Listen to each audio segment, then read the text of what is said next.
Lima Ribeiro. Vamos lá, doutor. Oi, Júlio. Voltamos aqui então, né? Vamos lá. Bom, estamos atendendo aí um pedido de um ouvinte falando sobre depressão pós-parto, mas também sobre luto perinatal, né? E do sentimento aí de tristeza e de perda que decorre desse momento aí da perda do filho. Então, vamos começar sobre depressão pós-parto, né? Eu acho que essa expressão as pessoas conhecem mais do que o luto perinatal. A depressão pós-parto, ela acomete algumas mulheres, né, ao longo do primeiro mês após o parto, e é bastante comum até. No Brasil, por ano, em torno de 2 milhões de mulheres apresentam um quadro de depressão pós-parto. A depressão pós-parto era basicamente um quadro de depressão, como a gente já conhece, com sintomas de tristeza, desânimo, desmotivação, irritação, é bastante comum também na depressão, e sintomas típicos da depressão, só que ocorrem em decorrência do parto. Uma característica bastante específica da depressão pós-parto é que as mulheres elas apresentam uma dificuldade em cuidar dos filhos recém-nascidos, o que é uma característica bastante complicada e que torna tudo bastante difícil para as mulheres. É complicado porque o bebê ele requer muita atenção nesse período e espera-se que as mães elas cuidem do filho. Tem-se uma expectativa social de que as mães tenham sempre um sentimento de amor, um sentimento de ternura com relação aos filhos, e as mulheres que apresentam esse quadro de depressão, depressão pós-parto, elas não conseguem externalizar esses sentimentos que obviamente existe ali na relação mãe-filho. E por isso as mulheres acabam sendo bastante cobradas por essa situação, né, de sofrimento que elas vivem, né? O que pode causar a depressão pós-parto? Pode ser talvez a primeira pergunta. Existem muitas causas para a depressão pós-parto. Um estilo de vida anterior ao parto, um estilo de vida pouco saudável, no sentido da mulher se cuidar mal. Quando a gente pensa em estilo de vida pouco saudável, a gente pensa só uma pessoa que usa drogas, uma pessoa que come desvairadamente, mas não. Uma pessoa que se cuide mal, que não tenha tempo para si mesma, é uma pessoa que tem um estilo de vida pouco saudável. O que é ter tempo para si mesmo? Tempo de qualidade para si mesmo. Ter um tempo para descansar, para cuidar dos seus sentimentos, ter um tempo para refletir sobre a sua própria vida, curtir coisas que lhe trazem prazer, que lhe trazem satisfação, bem-estar. Isso é cuidar de si, é ter tempo para si. Isso faz parte de um estilo de vida saudável. Uma boa noite de sono. Grávidas têm muita dificuldade em dormir, especialmente nos últimos meses de gestação, e as mães de recém-nascidos, então, nem se fala, né? É até uma brincadeira que se fala, depois que o filho nasce não se dorme mais, porque realmente a criança ela requer atenção constante, e muitas crianças passam a ter a troca da noite pelo dia, né? Então, o estilo de vida anterior e depois da gestação pode contribuir com isso. Históricos de doenças anteriores, de depressão ou ansiedade anteriores, podem contribuir também para a depressão pós-parto.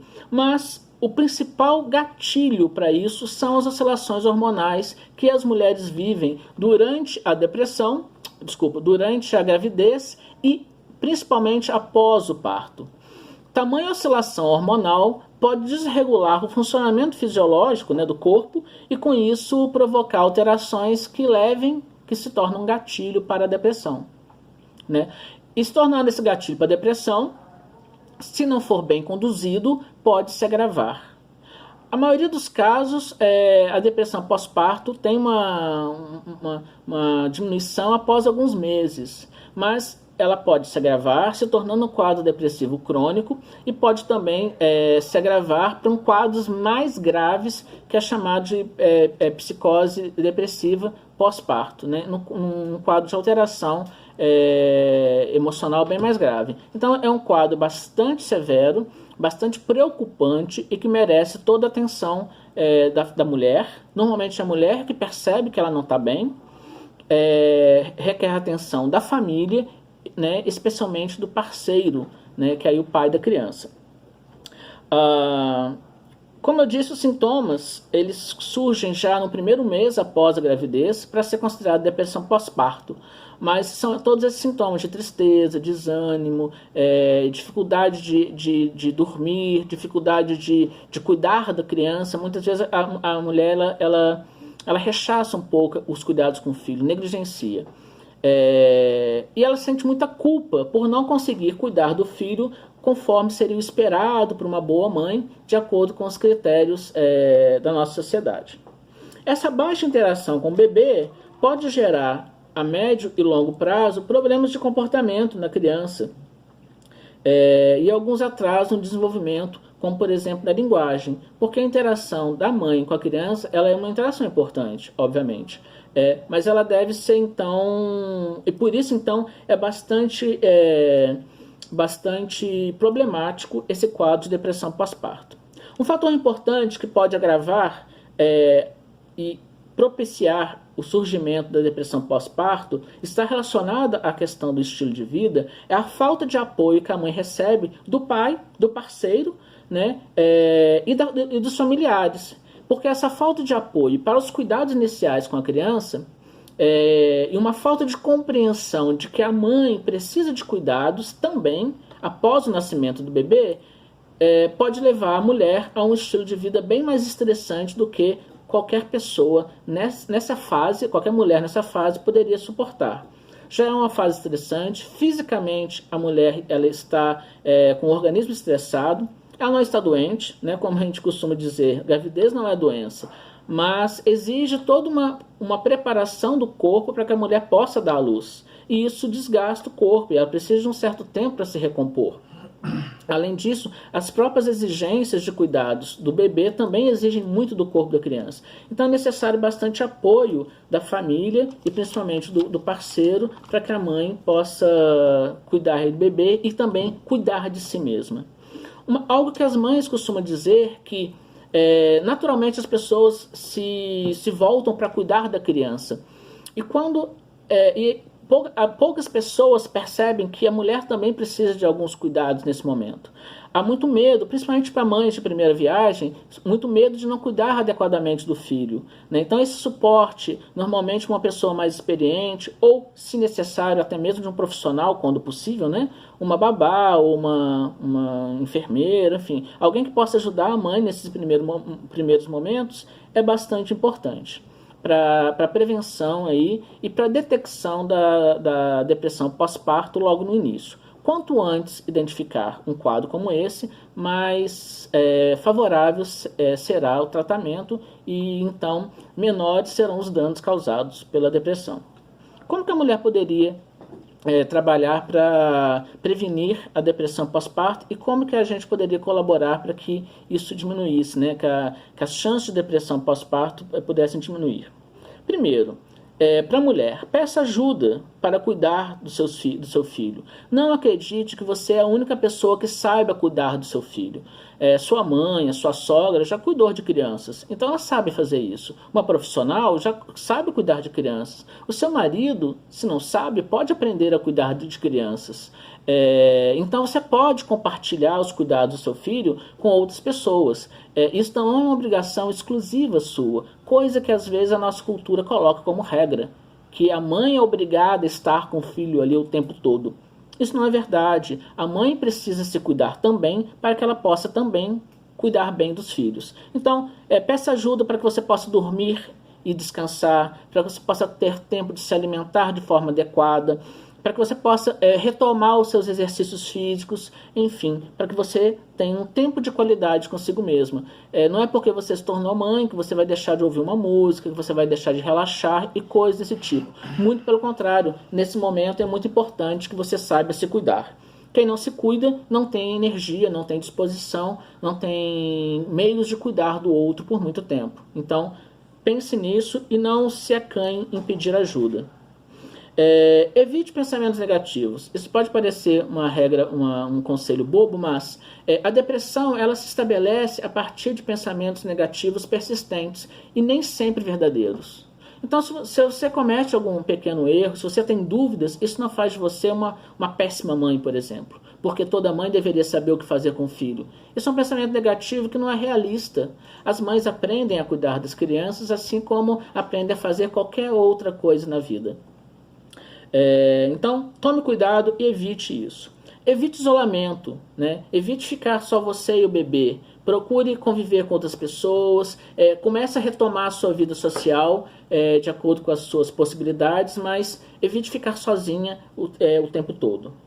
Evite também estimulantes e o consumo de outras drogas. E aí não só drogas ilegais, mas também medicamentos que não sejam receitados por médicos. O uso de substâncias pode colaborar com a sua oscilação hormonal. E isso não vai ser favorável para o quadro de depressão, né? E se estiver preocupado com seu estado de humor e de saúde, faça um check-up neonatal, pós-natal o mais rápido possível. E, se necessário, procure profissionais da área da saúde mental, um psicólogo ou um psiquiatra, para fazer uma avaliação e, se necessário, um acompanhamento, né? Não tenha vergonha de sentir isso. Não é culpa sua sentir isso.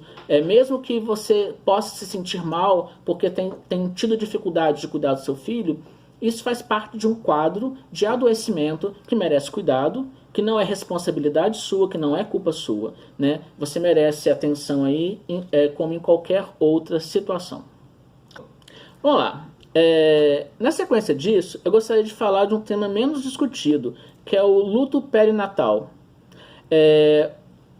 Ou o luto em decorrência de um filho natimorto. Perinatal é um luto em gravidez mais avançada. Uma perda, né, do bebê em gravidez mais avançada. Tecnicamente, o termo aborto é para início de gravidez. Uhum. E o natimorto é quando a criança nasce, mas morre logo em seguida, ou nasce já morta. Esse tema é muito pouco discutido, né? Por um motivo muito simples. As pessoas têm muita dificuldade de lidar com a morte, né? E então lidar com a morte de um bebê, especialmente um que não veio a nascer ou que nasceu já morto, é um tema que traz ainda mais luto, porque é um momento em que a gente espera justamente o contrário. A gente espera a chegada de um novo membro à família, de um filho. A gente espera um momento alegre e, de repente, esse momento alegre se converte num momento extremamente triste, que é a perda de um ente querido. Um ente querido que você ainda não tem nem lembranças de fato, não tem uma história com ele.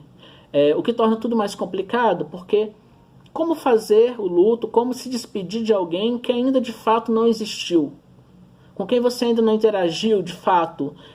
Tem ali a mãe, a barriga, tem toda uma história, tem todos os sonhos. A gente não se despede, não faz luto de uma história nesse caso, a gente faz luto de sonhos, o que é bem mais complicado, de fato. E por tudo isso, tanto profissionais quanto familiares e até mesmo a mãe e o pai têm dificuldade de lidar em casos de luto nesse contexto. E é um problema bastante sério que tem começado a chamar a atenção de profissionais da psicologia e da saúde de uma forma geral nos últimos anos, mas apenas nos últimos anos. Então é bastante nova essa discussão de preparação, por exemplo, dos hospitais e profissionais da saúde para lidar com isso. Acontecem coisas bastante constrangedoras e tristes da pessoa, por exemplo, receber parabéns porque está saindo da sala de parto. Natural pensar isso. Está saindo da sala de parto, então nasceu um bebê, vou dar parabéns para a nova mamãe. Mas essa mãe acabou de ter notícia que o filho nasceu morto. Que o filho não chegou de fato. As pessoas não saberem lidar com isso, aí familiares e amigos, e tentar consolar com boa intenção, mas usar às vezes de frases pouco empáticas, como por exemplo, você pode ter outro filho? É muito comum. Então, pais e mães que passam por essa experiência de sofrimento relatam bastante dificuldade de lidar com isso. Primeiro, pela dificuldade geral que as pessoas têm de lidar com o tema. que já é difícil lidar com o tema no caso de uma morte geral, mas que acaba se tornando mais difícil nesse momento, nesse contexto, justamente pela ambiguidade de ser um momento alegre que de repente se converte em uma perda. A falta dessa história com o bebê também é um problema bastante sério que agrava o luto, que agrava a possibilidade dos pais lidarem com essa perda.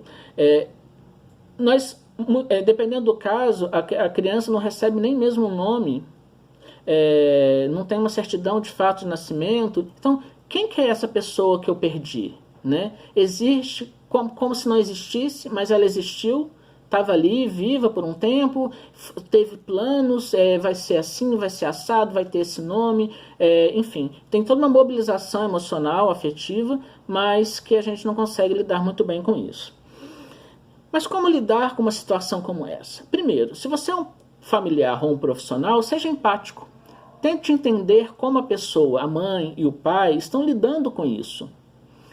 Tente entender o sofrimento que eles estão passando no momento sem desmerecer ou sem tentar apagar aquele sofrimento às pressas. Do tipo, não, você vai ter outro filho em breve, você ainda é jovem. Sim, ela é jovem, vai ter outro filho, talvez tenha outro filho, mas agora ela está sofrendo por aquele que morreu, com aquele que não nasceu.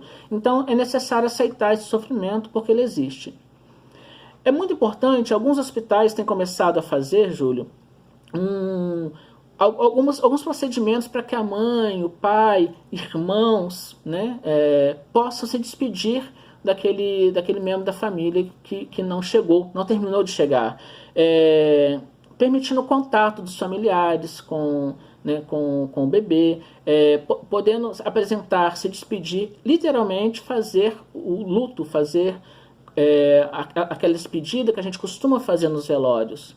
Esse contato de despedida, de realmente entender que é uma pessoa que fez parte da vida, pelo menos emocionalmente fez parte da vida da família por um tempo, embora não estivesse ali, né, palpável, e poder se despedir dessa pessoa é um ponto muito importante. Falar sobre isso é muito importante.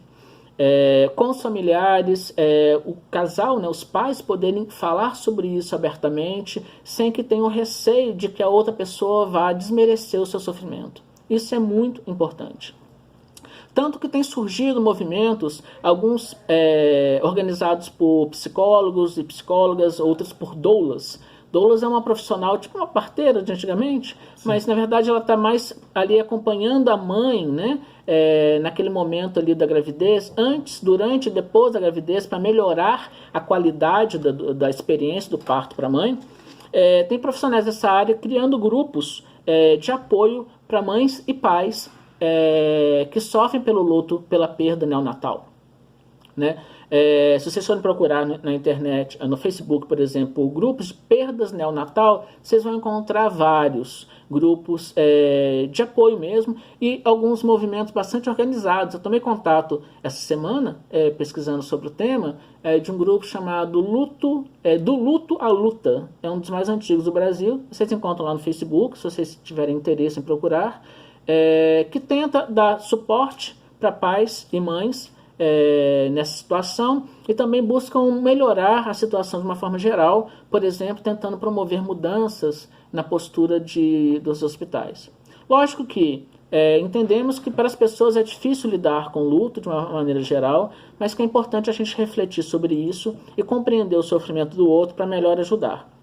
A nossa intenção é esta ajuda, mas ela precisa ser dada de uma forma que o outro a receba e que seja realmente algo que contribua para a diminuição do sofrimento. A gente não consegue diminuir o sofrimento de alguém se a gente o nega. Então, quando eu falo assim, não, mas você vai ter outro filho, eu estou dizendo, não se importe com essa dor. Sim. Mas você vai superar isso rápido? Isso também não diminui a dor. Ah, mas talvez ele pudesse ficar doente, foi melhor assim? Também não diminui a dor. A gente consegue ajudar ouvindo essa pessoa e acolhendo o sofrimento dela e a partir daí ajudando. É importante, principalmente quando a gente não recebe não tem esse acolhimento no nosso meio social, procurar ajuda de profissionais. Isso pode ser útil. Profissionais da psicologia, que vai ajudar a pessoa a superar, a vivenciar esse luto de uma forma mais saudável, né, conseguindo então restabelecer o bem-estar emocional apesar da perda. Então, o que podemos dizer em resumo sobre esse tema do luto perinatal? Que essa sua dor, se você vivencia isso, essa sua dor é uma dor importante, é uma dor justa, e que você precisa lidar com ela, encontrar recursos de lidar com ela. Normalmente, conversar sobre isso, falar sobre isso, ajuda bastante. Negar nunca é bom quando a gente fala de sofrimento. Se você pode falar com os seus familiares, com o seu parceiro, sobre isso. Os homens, Júlio, também sofrem muito essas perdas. E já de algum tempo eu tenho lido relatos de pais falando da dificuldade deles também expressarem a perda dos filhos. Algumas pessoas acham que essa perda é só da mulher, mas não é. É diferente para o homem e para a mulher, mas também é uma perda para o pai. Principalmente um pai engajado, um pai preocupado ali, que está ali envolvido. Então, se você é pai e vivencia isso, comente isso com a sua parceira, com a mãe, né, do seu filho, e para que ela também sinta que não é só uma dor dela, que ela sinta que aquilo também é compartilhado por pessoas importantes. Sejam honestos com relação a esse sentimento. É a melhor forma de vocês lidarem com isso de uma forma saudável e de forma que vocês possam superar esse luto, essa perda, da melhor forma possível dentro da situação. E na medida do possível, se for difícil demais, sozinho, procure ajuda de um profissional da psicologia ou procure conhecer esses grupos de autoajuda, né, de apoio, né, que pode ser uma experiência bastante enriquecedora para vocês.